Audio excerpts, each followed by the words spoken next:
So I believe an unleashed leader is one that builds other leaders. When I see someone on my team run to start up their own company or move up in the organization or hit their personal goals, like that's really what we're there to do as leaders. Like I think unleashing the ability for other people to succeed. I have a personal coach as well, and that's one of my kind of personal mantras of what I like coming to work every day for. But man, when other people succeed and you're a part of helping make that happen, support that in any way whatsoever, that's what I think it looks like. Welcome to the Unleashing Leaders podcast, where we work with willing leaders to accelerate the changes you seek. We'll learn from the experiences of different leaders facing real challenges and distill practical, purposeful steps to apply in your context. I'm Lee Scott, your curious co-pilot. Together, let's make positive changes for our companies and communities. Welcome back to the Unleashing podcast, where we are committed to accelerating the changes you seek. Today, we are very fortunate to be joined by Rob Catalano. He is the Chief Engagement Officer for WorkTango. He is currently operating out of Toronto, Canada, but his organization is affiliated with folks all across North America and I think the globe, if that's correct, Rob. You guys doing the international work now as well, too, which is pretty awesome.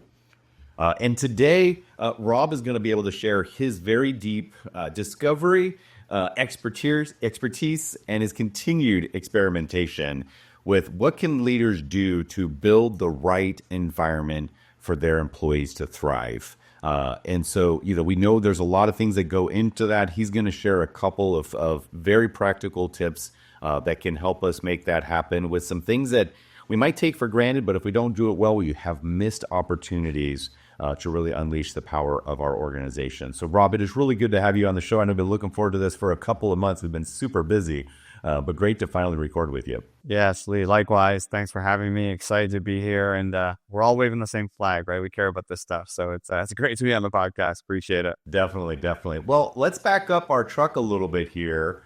Tell us about little Rob. Like way back in the day, you were at band camp and you had this discovery, no, I'm just kidding. But what first turned you on that, hey, there was something to be had in the way leaders show up? I mean, was it a bad leader? Was it, you just going to the ivory tower and magically inventing all of this? Like, what was a pivotal moment early in your career? How did you get started in this work? Yeah, it's actually funny when you reflect back on some of the decisions you make and then how it changes the course of what you do and who you meet. It's pretty crazy. But if I look back to little Rob in high school, I was looking at being a journalist, and I said I'm gonna go to university with a journalism degree. And when I started down that process, I thought to myself, you know what, like I don't know, that's a little risky. Like I don't know what the job is gonna be. So I said I'm gonna switch and get into business school and get into marketing. And still a component of being creative there. And I spent, a couple of years starting that business degree. And midway throughout that journey, I got a job with a marketing agency. Right? It's gold, right? That's what you're trying to get into. That's where your career is going to be. And it was great, right? For the 2 years of university that ended with, I had a job full time in the summers, working during the time, working with other brands and organizations. And then when I graduated, I had a job. It was fantastic. So now, while I was... You arrived. Like, that's the dream. That's everybody's like, go to school, get a good job, in your degree field. Like, this is the perfect playbook, right? So, great talking with you. We're going to hang up right now, right? Yeah. It's funny you say that because I literally have a t-shirt that says living the dream. I say it all the time. And that's what I thought, like little Rob, a year out of university thought. And what was interesting is now that I was full time and kind of a year or in my second year, I would, I built enough rapport there, was managing clients, and I'd sit in client offices all across Canada and the US, right? I would go once a week and sit in, a large brand that you would know. And the next day I would sit in the office of another large brand. And what started happening is quickly, I just started thinking to myself as I looked around these offices, I was like, man, the people are miserable at work. Like, this is what I'm going to do.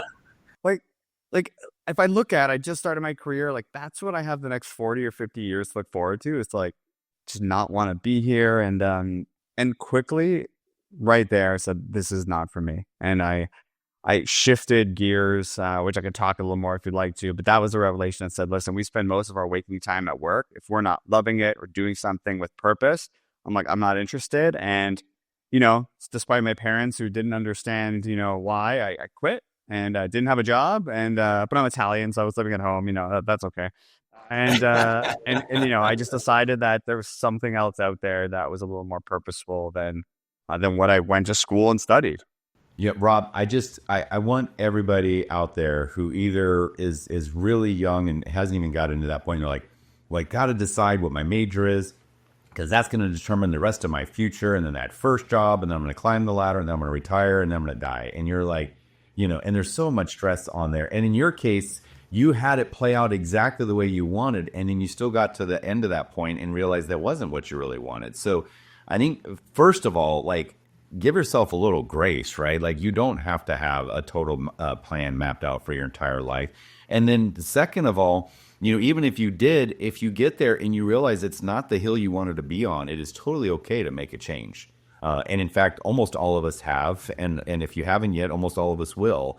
And you did it, and it was scary, and it sounded completely irrational, and yet it was the most logical, loving thing you could have done for yourself. So I just that fact alone, I think, should relieve a lot of mental health pressure that's on a lot of young people these days. So thank you for sharing that. So yeah, what did you rediscover, and what new paths showed up before you that you had never even thought of before? Well, it's funny because you talk about like making the shift or a new path, but when I really thought about what I wanted to do, I started getting away from this role, this type of company, this title. And what I was really passionate about in the marketing lens, like what I studied, I went to school, and was two big things. One was like, I love the concept of metrics and data, right? And at that time, I graduated over 20 years ago. But at that time, all the metrics and the data was on marketing's plate. You're spending all this money. What's the ROI? And as I reflected in organizations, like the biggest budget line wasn't marketing, it was people.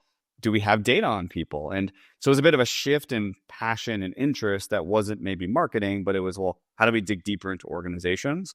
And the second is like, think about any marketer, right? Like you think about consumer behavior. Like, why do people tie themselves to your brand? Why do they care about wearing your logo on their shirt? And quite honest, I said, well, like, who cares about consumer behavior? How about employee behavior? Like, why are these people miserable at work? Why do they not want to be here? I almost swore there, and I don't know what the rules are. A consumer, even for some of these really big brands, I remember doing some work with Mattel back in the day, and they were like, our customers work with our products, on average 18 minutes a day, and that's like, it is a pivotal, and it's true. It was like, and they were all about those 18 minutes of play, and what did that look like? And then you're like, man, our employees spend 8 to 10 hours a day. Like, oh my God, it's a totally different magnitude we're talking about here. Yeah. And all the interest and thoughts around the behavior of people, as they consume. To your point, you spend most of your time at work. Like, why do people tie themselves to a company? Why do they give more discretionary effort? Why are those people loving life and the other people in the lunchroom are, complaining about work the whole time? So that's, to me, it wasn't really this major shift in what I found interesting, but it was just a totally different world of, what I went to school to do, to be a brand manager somewhere. It was just a different application. It was still the same aptitudes, but it was a different application, right? Rather than looking at the consumer or the customer or the buyer, looking at the people who are making that happen, because that's an experience too that could be measured. And that can have an impact. So, what a great insight! You connected two things together. And 20 years ago, this was all radically new, brother. I was right there with you. I'm like, oh, what? Everybody else thought we were crazy, and now it's like, oh my gosh, this is where our biggest budget items are, and the greatest opportunity for a return on investment.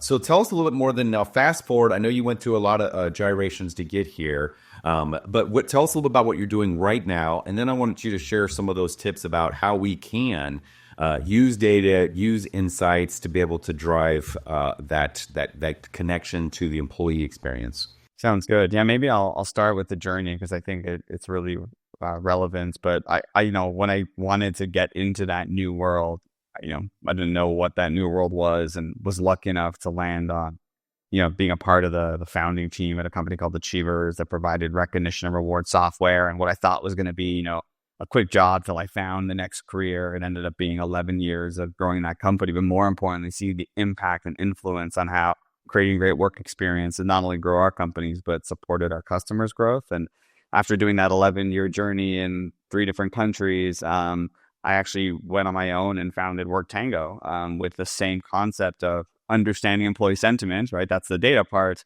And then recently, 2 years ago, merged that company with another recognition and reward company, just because I seen the value and I love it. You're probably looking at my shirt right now, and it talks about Employee Appreciation Day should be every day. But that's what I'm doing now. I'm on the leadership team of WorkTango, which is a platform that helps companies listen to their employees, build better experiences. At the end of the day, right, they're the inputs that drive all the outputs you care about, like customer sat and your profitability. So 20 plus years, super passionate about it. And, it's been a fun journey, and I don't think it's ending anytime soon. Yeah, well, isn't it funny, the thing you spent, high school through college that you thought would be your lifetime career ended up being a year or two, and the thing you thought was going to be a temporary stint has now become a lifetime with multiple companies merging and continuing to evolve. So again, that inversion of the career trajectory, I mean, that's the subtext of what's going on here. I love this. I love this. Well, and you're bringing up this notion. I remember reading the book, The Patient Comes Second, right, which was in a hospital context, right, that, if, as much as we want the patients, they're our customer in the hospital network, we really want to make that the priority. If the employees are miserable, if, like to you, what you just said, if they're not providing the experience, if they're not providing the outputs and the activities for that, it's never going to happen. So the lever that you have for best achieving that, again, is through your employees. And the way how you're exercising the levers through that employee sentiment. So could you tell us a little bit, what does that phrase even mean, employee sentiment? It sounds kind of squishy. How in the world could a dude get data on that? And then even if we haven't yet bought your organization's tools and techniques, what are some things we could do even if we don't have all those cool tools, which you should definitely check out at WorkTango. But what is employee sentiment, Rob? Yeah, so it's effectively understanding how employees feel about their experience at work, right? If you truly believe that employees would be the ones that build great experiences for customers or great service or build great products, again, they're the inputs, as mentioned, to all the outputs you care about. If you don't understand what's working and what isn't in their scenario, you're going to lose people. We know the cost of attrition. We know the cost of the connections people build at work, right? Whether it's with internally or with your customers, like it's expensive to lose people and rehire. So how do you understand how they're feeling, what's working, so you can react and build that better experience? And again, I probably don't have to convince all the people on this call that all the data exists there on how higher engaged employees drive results, innovation, you name it. But when I talk about that and people say, well, what does that really mean? Like understand how they're feeling or what they're thinking. Get back to any technology company out there, right? When they build products and put it in the market, we've moved away from this waterfall idea where you build technology for 2 years and you throw it to the world and you say, hey, do you like it? And quite often they don't, because you haven't received feedback from the customer whether they liked the experience or not. And that's where this concept of agile came out, where you launch a product, you get feedback. If it fails, great. It failed at the beginning and you're on to the next thing. But at least you're getting feedback to reiterate in terms of what's working and what isn't. Like ChatGPT threw something out in the world. Now we're on 4.0, right? So when you talk about sentiment, what's working and not working in the employee experiences, because if we can make that a great experience, we know that translates to personal and business success. Absolutely. Yeah, that rapid closing those feedback cycles, doing more rapid iterations of it, 100%. And, that principle, whether you're doing process improvement, tech development, product development, it's the same principle of, get stronger, faster, shorter feedback loops. That is the pathway to progress, not like plan, whiteboard in a black, dark room, and then spring it on perfectly formulated. Ta-da! Everybody love me, right? It's like, dude, sorry. It's just the world don't work that way. It's too complicated and it's changing too fast. Love that parallel. Well, as you've had a chance to do this work across so many different organizations and brands and other industries, what are some recurring themes that kind of keep popping up for you, Rob, where you're like, look, okay, yes, if you could leverage some technology to be able to capture, measure that employee sentiment, wonderful. But even without that, what are some of those recurring themes that leaders could be mindful of? And I know you've got a couple of them that have been showing up pretty loudly in your world. Yeah, I won't tie it to the, the sentiment side, but I get the pleasure of seeing all that data to see what correlates with moving the needle and what works and what doesn't and what leads itself to success. So I think I'll use a bit of data, but also, just the experience of what I've seen work in organizations. And I might be repeating myself here, but in the concept of recognition, the reality is it's typically one of the largest drivers of providing a great experience. People have intrinsic motivation that when they get recognized, they repeat those type of things. As human beings, I mean, we respond really, really well to it.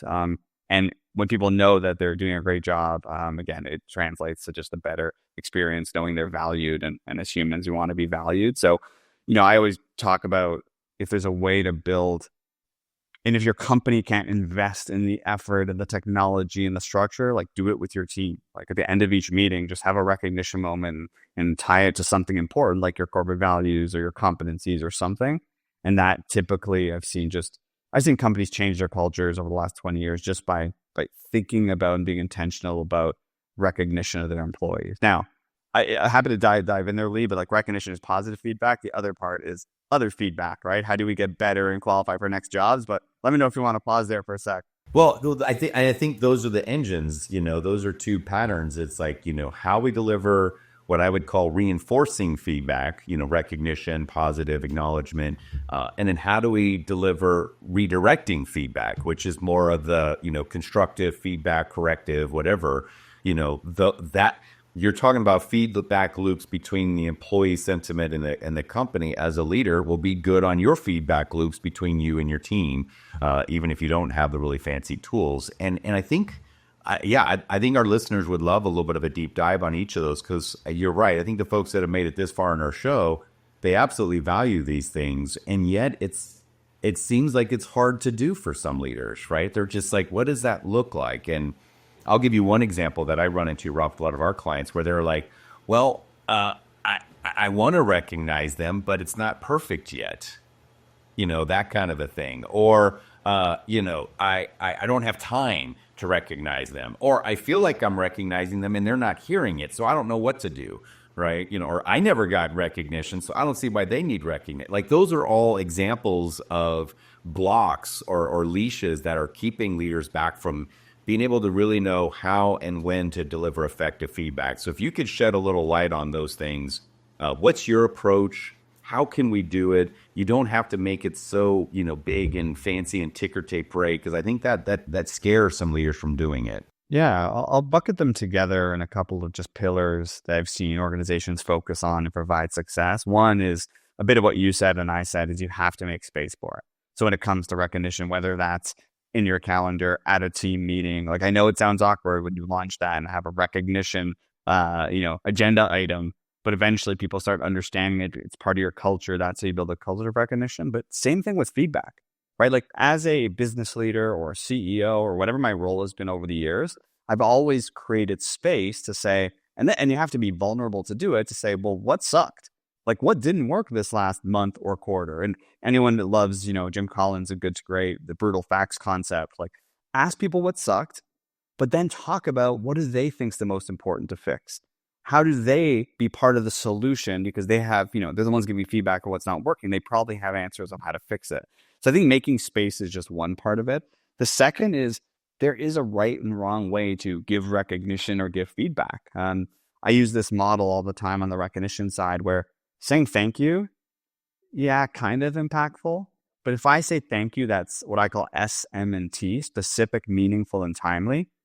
For example, thank you for going out of your way to do this for a customer. It's meaningful because one of our corporate values is about building great customer experiences and you're living that every day. And timely, guess what? I'm telling you this today, not 364 days later at the company all hands when we do the rewards, annual rewards thing. Here's Right? your plaque. 10 years ago, you showed up for work on time. Yeah. And same with feedback, right? Like think about the retrospective in technology world or anywhere. Like what didn't work, what did, and we do more of that. But more importantly, what are we going to do differently next time? So I think structure really supports the conversations around recognition or feedback, and it makes them more impactful. And then the last part I think is a pillar of success is measurement, right? If this is important to build your organization, how do people feel about their recognition in the organization? How do people feel about their leaders giving feedback on a regular basis, not an appraisal of 1 to 3 at the end of the year for the performance management purposes checkbox that you got to do. So those are just some key components of how it's not rocket science, to your point, but it's being really intentional about the approach, making space, and then seeing if it's working or not. Fantastic. Well, you said it really fast, but it was a really good nugget. I just want to pull it back up.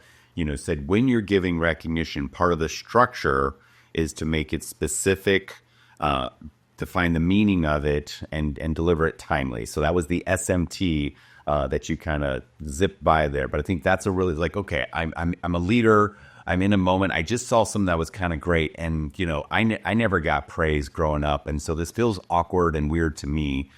So I want to, but I know I need to do it. So, okay, what was specific, tie it back to, why is that meaningful? Who is it meaningful to? Is it meaningful to our core values or competencies or whatever? Right. And then do it in a time. And it's better, I would say it's better to microdose frequently than it is to mega dose infrequently. I think that was kind of the point you were making, where it's if I do a little drip of this periodically, every other week or so, with just a moment in a conversation, versus I save them all up and then it's a really big, raise or a promotion or a plaque or an award ceremony.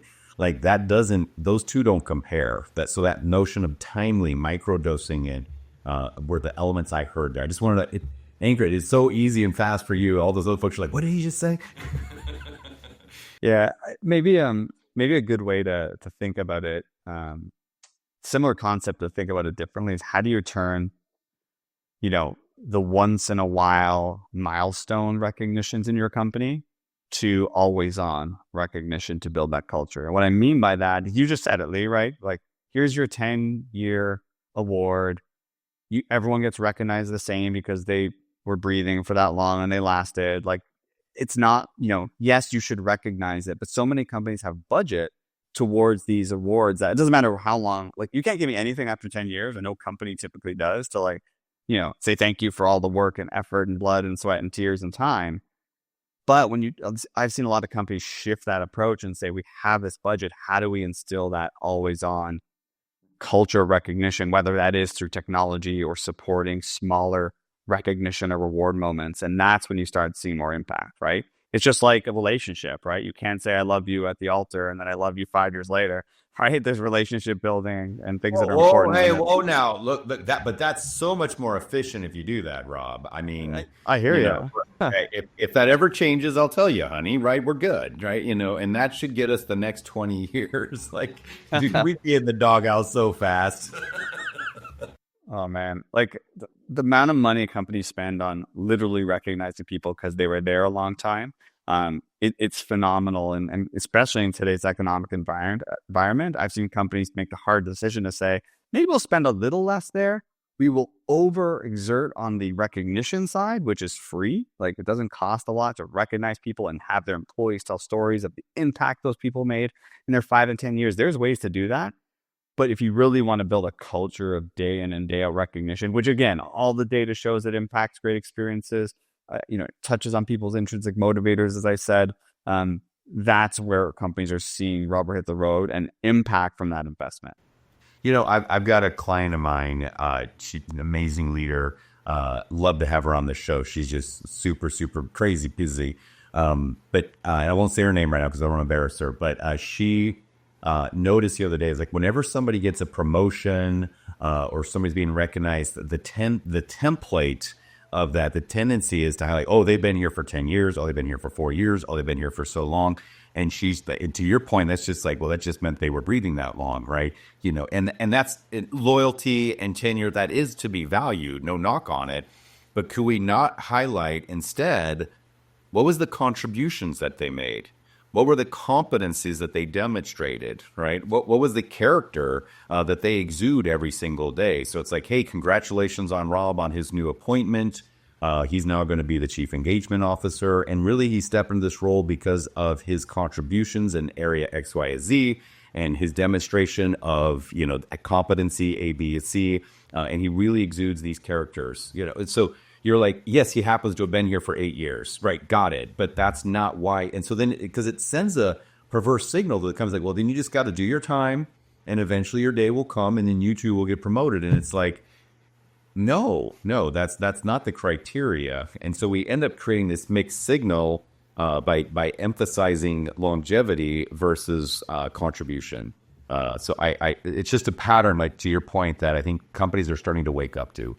Yeah. And I want to reiterate, right? It's not that they're not important, like Yeah. doing an employee of the year or a years of service award, but in isolation, they're not going to drive. Like those people are getting recognized the same as everyone else, whether they're a top contributor or not, just because they stayed long. So how do you complement that with building a culture?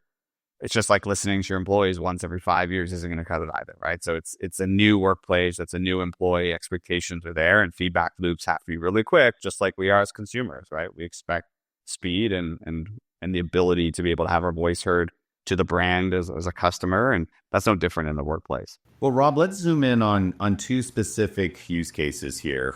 Let's do a use case where you're a leader, maybe I'm your team member, and I did something partially right. Right, it wasn't perfect, but it was progress. Could you take your framework and how might a leader structure that recognition?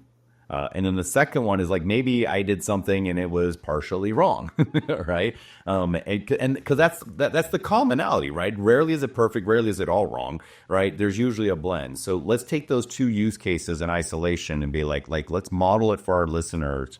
What might that look like so they can walk away and say, okay, I now have a skill that I could apply. So does that sound like a worthy challenge for us? Yeah, I'm okay with that challenge.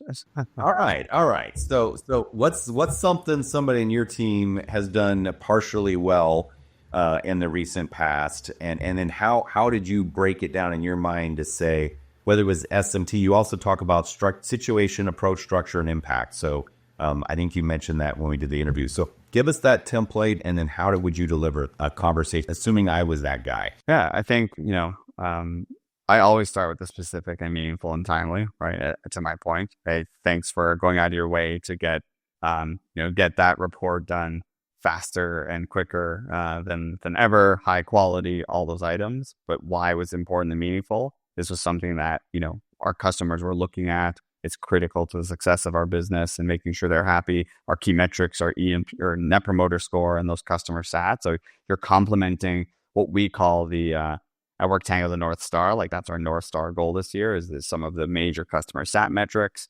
And then obviously from a timely level, it would happen right away. But the reality is then understanding like, hey, like what was the motivation behind that? Like, what were any barriers there in terms of getting you there? And it's just trying to understand if I can kind of get in the head of the individual, then I could try to make that a replicable process for other people on the team. I can understand what like my goal as a leader is to remove barriers at the end of the day, right? So how do I remove barriers that might be there for the next time? So too often we spend on the outcome, like you hit your goal, you hit your sales number, you delivered the report, whatever it is. And we often forget to dive a little deeper because then you're getting in the head of the process and the approach.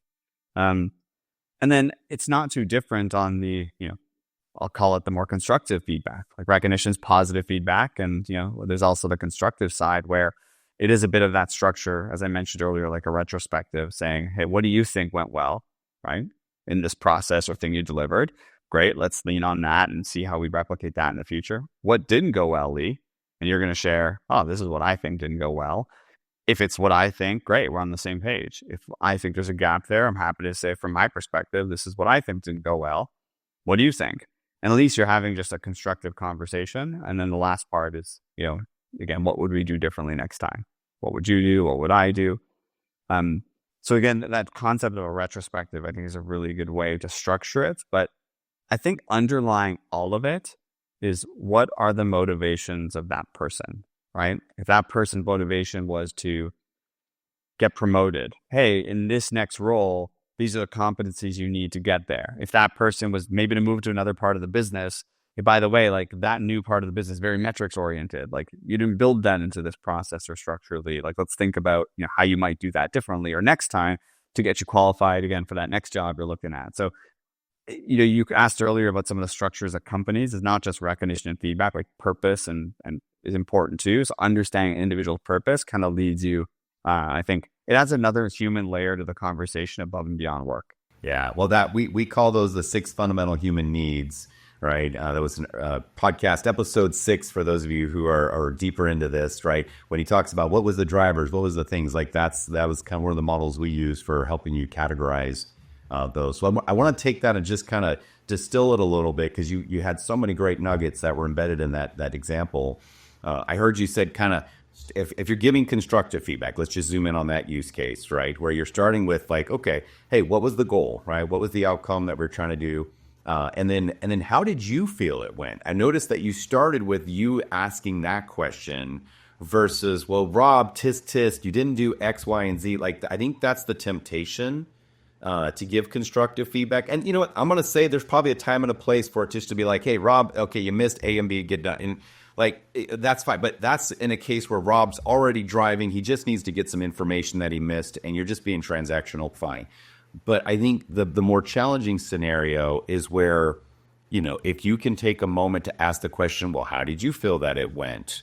And you're like, well, I think I got it done, and I think I did okay, and I think I did this, right? You just pointing it out isn't going to help them. Like, you got to help them be able to see it even when you're not around to point it out. I think that was the power of your approach here, was asking those questions to get in line with how they're seeing it, so you see what they're seeing and you also see what they're not seeing, right? I think that was not an accident that you were asking that question for them first. Yeah, I think it leans also on something I think is really helpful anytime I try to approach those conversations, or, if someone wants to try it on their own. But first is when you're having those tough feedback discussions, replace blame with curiosity. Like, the reality is that when you're curious about, hey, like, I realized this was maybe not as done as high quality as in the past, like, help me understand what happened versus you missed the boat on this.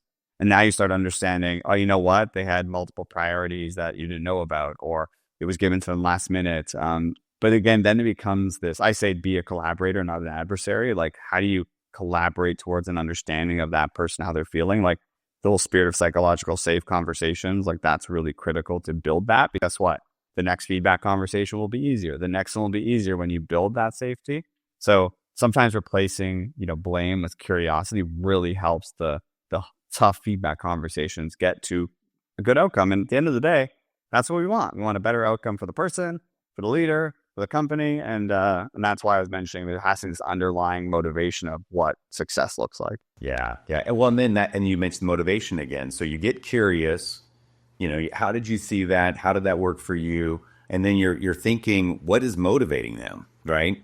And if their motivation is to get to a promotion, great. If their motivation is to be, just to do a good job and make a difference, great. If their motivation is to feel more connection, great. Like, I don't care what their motivation is, but I got to know what it is. So if I can then hear what they're doing and see what they were missing, and I know what's motivating them, as a leader, it's easier for me then to close just that gap versus just kind of, blanket carpet bombing them with 10 different things they did wrong and hoping they see it next time. It's like they won't, right? But if I can say, Rob, okay, I see what's going. You felt torn by competing priorities in that situation, and you really are trying to be seen as a team player. That's what's motivating you. That's what's driving you.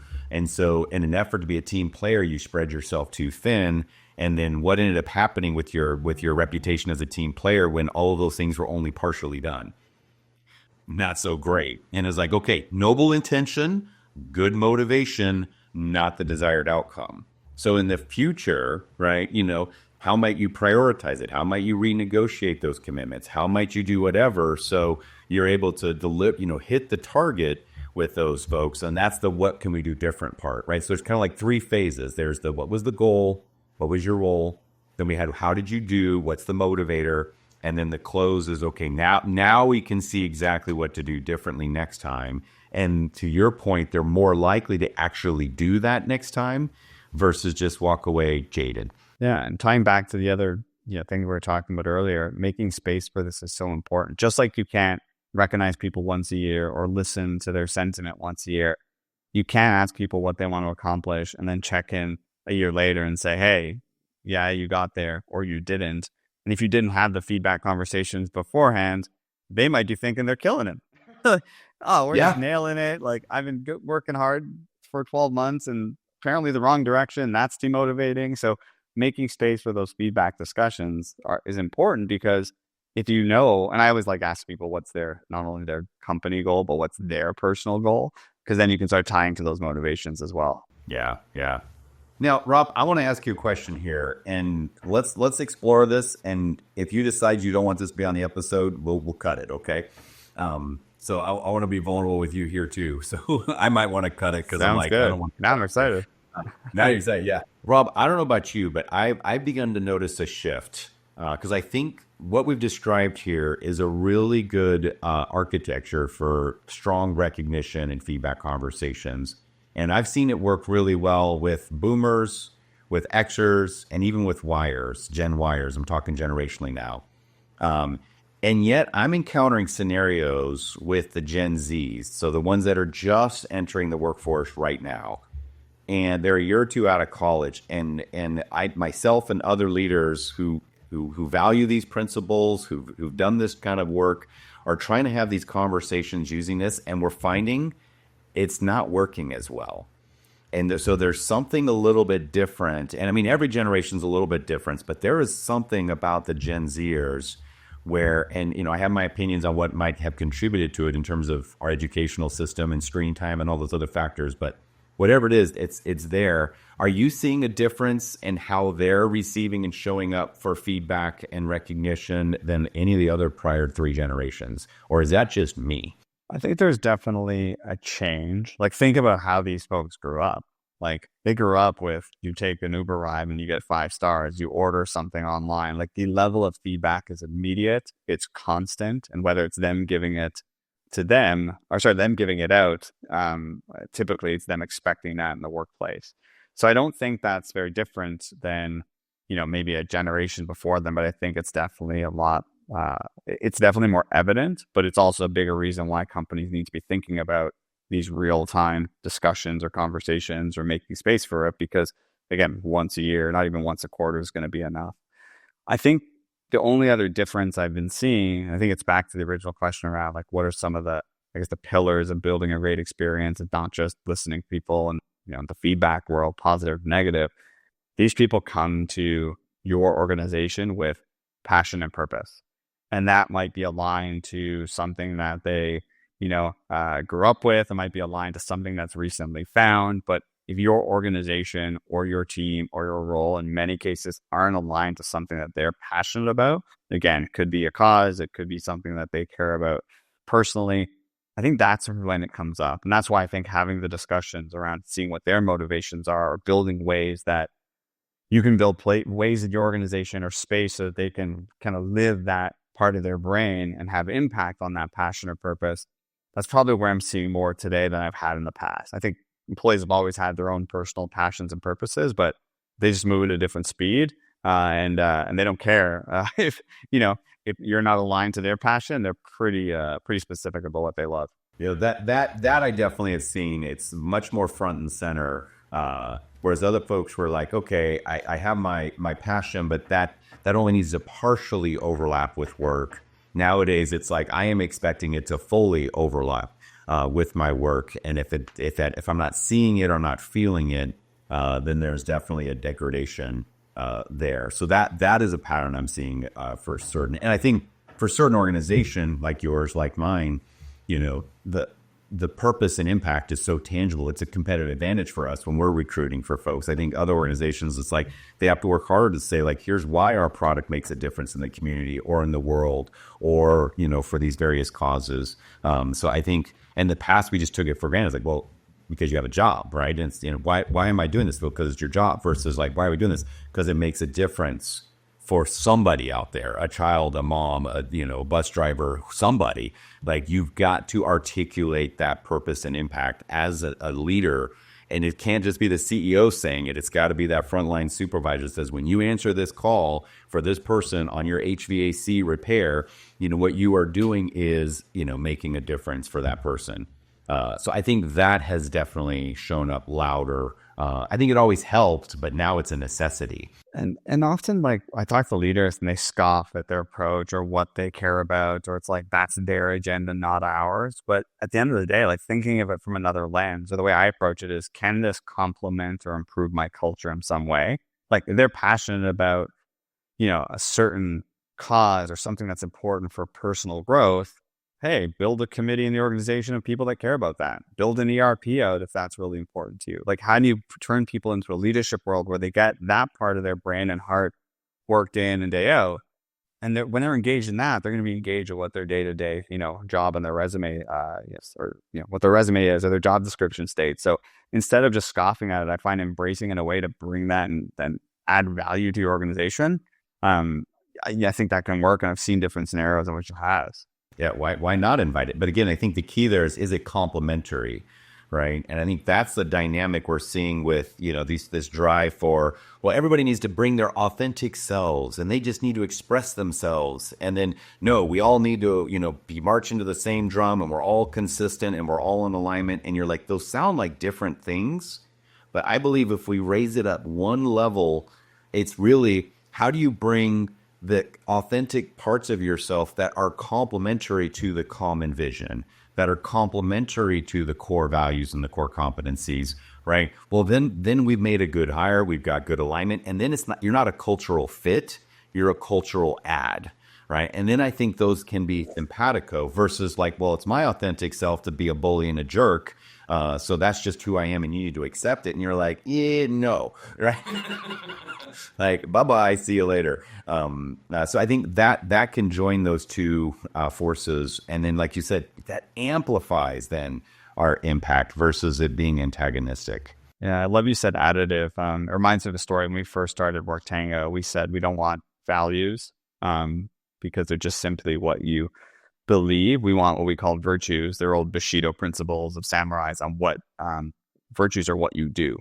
And the idea was if we can really lean into what people do every day, recognize for those, tell those stories, reinforce those, then then that sets this foundation and precedent for how we operate in our organization. So if you're going to do something contrary to that, like you said, be a bully, then immediately it's a no. But if it's something that's complementary or additive, then yeah, let's hear you out and see how you can provide value. And it's welcome. But that's just the foundation of that is so critical. And then I always leverage values in your recognition to reinforce or in your feedback to reinforce. It's just too many companies write it on a website and they don't live it every day. Yeah. No, there are opportunities every day for you to be able to micro acknowledge, that was a demonstration of that virtue or principle or value, right, to your point, or that was a demonstration of that core competency. And it's like, you keep anchoring it back, and all of a sudden then it's like, okay, they can't see the world any other way than that. Well, Rob, what's some advice if we can close out? Okay, let's say we're a leader and you're like, I'm hearing all of this. I haven't done a good job of it, right? I've been busy. I've been frustrated. I've been grumpy, whatever. Like they've not created this environment that you're describing. And they're like, I want another chance. Like how might they start to repair or rebuild a situation where maybe they haven't been doing the recognition, maybe they haven't been, making the space. And when you say make space, I want to be clear, we're not talking about 3-hour counseling sessions on a couch. I mean, we're talking about like a couple of minutes here and there. Let's be really honest about quantifying that. But if a leader's been struggling or hasn't been doing this, what's the first step? There's probably 10, but what's the first step to really turning things around so your relationship with those employees is different? I mean, if you don't define what success looks like, whether that put on your top list of your accomplishments this month or your goals, or I read a top 5 every day, like the 5th one is acknowledge, recognize, or get feedback. Like it has to be something you put out there. There's so much data out there. When you put your goal out there into the world, that's where you'll see success. But maybe a 1B to that is find a partner that can keep you accountable. Maybe it's another leader in your organization who you can collectively do this and build accountability on. I've done it with my own team that's reported to me to say, listen, I'm really trying to get better at X, Y, and Z. Call me out when I don't, or when you feel that it's not there. Because that vulnerability, people want to help. They want to support. So that would be the 1A and 1B. And the second is just in the spirit of making space. Like I have a 15-minute in my calendar every single day, just one to remind me we're busy. Stuff happens, right? We forget, just to remind me. And sometimes 80% of the time I'll do it. Sometimes I'll be distracted, but you need a trigger. And until it becomes habit, that trigger needs to hit you, hit you all the time. That is some great advice, really, for any behavioral change, but specifically a behavioral change around recognizing behavioral change. So, but I heard you say, make it a public goal. Hey, team, I haven't been doing as well with recognition. That is an intention I have to be better at that, more frequent at that. Have an accountability partner, like, hey, somebody watch my wing and be like, there was an opportunity there, you missed it. And to have triggers that are external and until they become internal, was what I kind of heard there. So that is some great practical advice from Dr. Catalano on this therapy couch today. Oh gosh, well, Rob, yeah, no, where can people find out more from you, see what they can do? Because I think on the other side, you have some leaders like, I'm doing it manually and verbally and all this stuff. I would love to have a more robust system where this was leveraging data. I had some technology that amplified this further. Where can folks find out more about taking this skill to the next level of maturity with an organization like WorkTango? Yeah. So, before WorkTango, like personally, I love chatting to people about this and the challenges and the war stories. So I'm littering LinkedIn feeds everywhere. So definitely find me on LinkedIn. And then WorkTango, again, whether it's me or worktango.com, some good indications through case studies and stories of what's possible out there. And there's a lot of priorities for business leaders and HR leaders these days. But it's, I think, hey, we're getting into planning season for 2025, right? Let's, what do you want success to look like at the end of it? Focus on one or two things. And definitely the building a better experience should be one of them, in my opinion, but happy to help in any way companies need it. That's fantastic. Really appreciate that. Yeah, definitely check them out. Worktango.com, you guys. They're doing some pretty awesome things that can help cultures that are already pretty good really take it to the next level.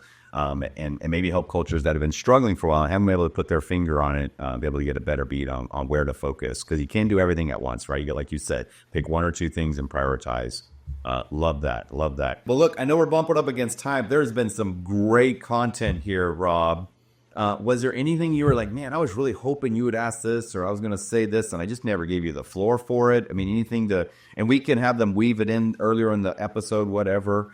Anything they're missing that you want to share? No, I think it came in different parts throughout the podcast. I mentioned concepts of passion and purpose, but I think I can't, I don't am much to underestimate how critical and important that is, right? When I'm on an interview, I don't ask people, or I'm not expecting the answer of why do you want to work here. Be, I love the role, and I think all this is great. It's like, the company's on your passion statement is to improve work lives. Like, that's critical. That's important. It's like when people's eyes light up for your passion, it's great because then you bring in the right people on your team. But then when you can make that a part of people's day in and day out, then it's more than a job, right? Yeah, it's a job, right? People go to work, but like we can also choose to go to work and hate the experience, like I talked about at the beginning, or we can go to work and have something to be there for more than a paycheck. So that's the only other thing I think, it came up a couple of times, which I always love talking about because I've seen it really anchor organizations to success. Gotcha. Well, I know it really came up when we talk about that generational shift. So I think if you're okay, I'd love to keep that little slice in there, and that way it covers that topic. And I think it will also be helpful for folks because we kind of alluded to it earlier, but I think you really nailed it in that part of the conversation. So, all righty. Well, listen, dude, man, thank you so much. I mean, I know. You. Like I am literally envisioning leaders that I'm working with right now. I want to record this, and as soon as it published, I'm gonna be like, listen to this. That's what you needed to hear, right? So I know there's going to be very relevant to some specific friends and clients of mine. So thank you for helping to make that happen. Oh man, thanks for having me, and let me know when not only this but other ones come out, and I'll try and kind of share it to networks and stuff. Yeah, happy to help. Okay. Sounds great, my friend. Well, listen, like I said, I know our teams are going to have some follow-up conversation to see what we could do to mutually benefit each other. So I totally love the principle. Like we're trying to out there coaching and training and doing the techniques, but we do not have the technology to support it. And so I'm like, look, rather than me trying to invent that stuff, I'd love to partner and say like, hey, we can recommend you to our customers. And if you got customers like you're using the data, you're getting the data, but you're not using it, like, we can help you. So let's keep that in mind, because I think there's definitely alignment here between what we're doing. 100%, man. Yeah, I'm excited for that too. Pleasure. Thanks again, man. And well, I'm sure we'll connect shortly soon. Yep, you bet. Yeah, it'll be probably a month or two before it's actually released. We've got a good backlog of episodes, but as soon as we get closer to it, we'll give you a heads up. And yeah, we'll keep rocking this world. We'll keep doing what you're doing, my man. We'll talk soon. Likewise, man. Thanks for doing this. Cheers. Thank you for joining us today on the Unleashing Leaders podcast. Subscribe so you don't miss a moment that could be the key to your next breakthrough. Let's stay connected and contribute together by grabbing that @Unleashing Leaders handle on LinkedIn, YouTube, or your favorite network. This is Lee Scott.